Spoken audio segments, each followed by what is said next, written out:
I bought this as a printer stand. It's originally a coffee bar.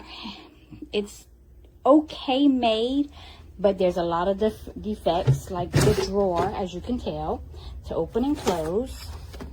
Here's where you saw opening, and then to close, you have to, it doesn't physically close back. You see the gap, you have to pick it up and push in. The doors are good.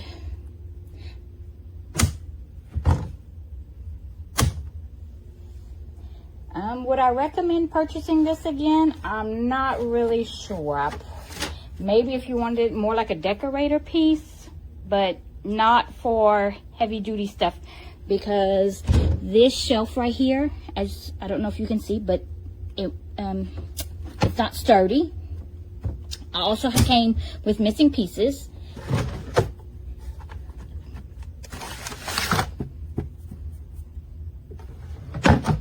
And it took quite a while to put together, probably close to 2 hours.